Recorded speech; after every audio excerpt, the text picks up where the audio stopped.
Various local governments in National Capital Region expressed gratitude to President Ferdinand Marcos Jr. as he spearheaded the gift-giving activity Balik Sigla, Bigay Saya. PTV's Joshua Garcia has more.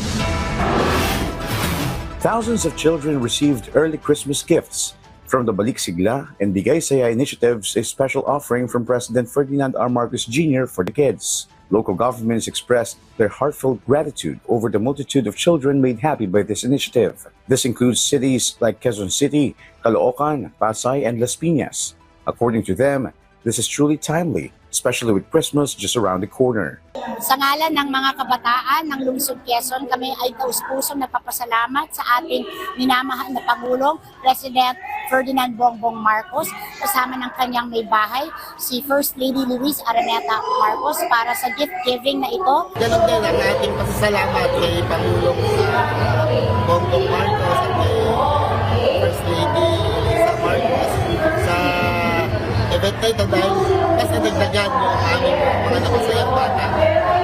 Papasalamat ang lahat ng mamamayan, lalo na ang ating mga mahal na kabataan sa ibinigay na programa ng ating Pangulong Bongbong Marcos at ang ating very charming First Lady, walang iba kundi si Luis Araneta Marcos. At ito po'y nagbigay ng kasiyahan sa aming 1,500 na mga kabataan. Maraming salamat. Marami tayo pinasayang bata ngayong umagang to. Maraming salamat sa tulong mo sa Las Piñas. Mahal na mahal ka ng Las Piñas. Merry Christmas and a Happy New Year to the Marcos family.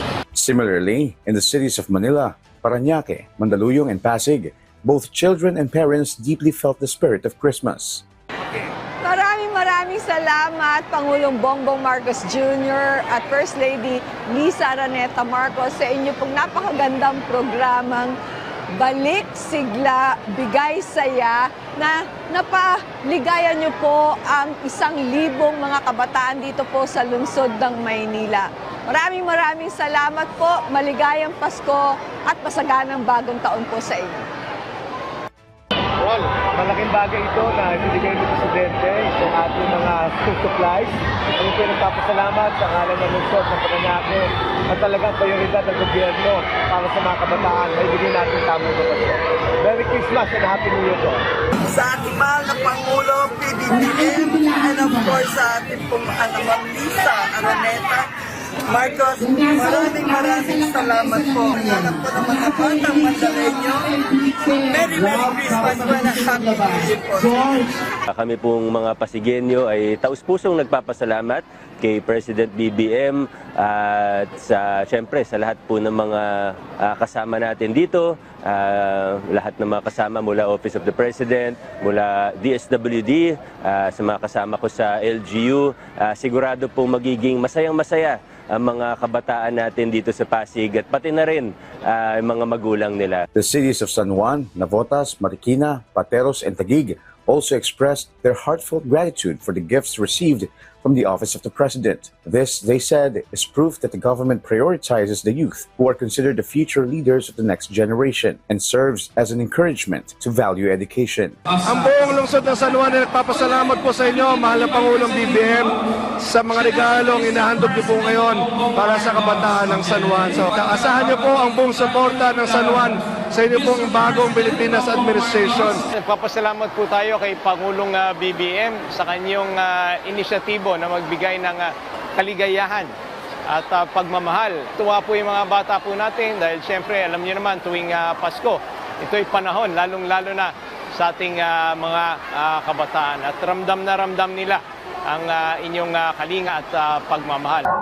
Salamat sa Pangulong Bongbong Marcos sapagkat na kailangan ito sa ating mga iba't ibang lugar. Lalo na ngayon, nagbibigay tayo ng sigla at saya sa pamamagitan ng pamamahagi ng mga regalo sa mga maliliit na bata. Bilang pasasalamat kay Pangulong Bongbong Marcos, maibabalik natin ang pasasalamat na ito sa pamamagitan ng pag-aaral ng mabuti. Mga minamahal kong kababayan sa Taguig, batiin po natin ang ating Presidente ng maligayang Pasko at maligong bagong taon. Maligayang Pasko at maligong bagong taon. mula sa mga kababayan natin dito sa lungsod ng Taguig. Ang Pasko sa Taguig ay... In line with this, 1,500 daycare students also received school bags, crayons, coloring books, and other items selected by the City of Valenzuela as gifts from President Marcos Jr.'s Balik Sigla and Bigay Saya initiatives. From PTV Manila, Joshua Garcia for Balitang Pambansa.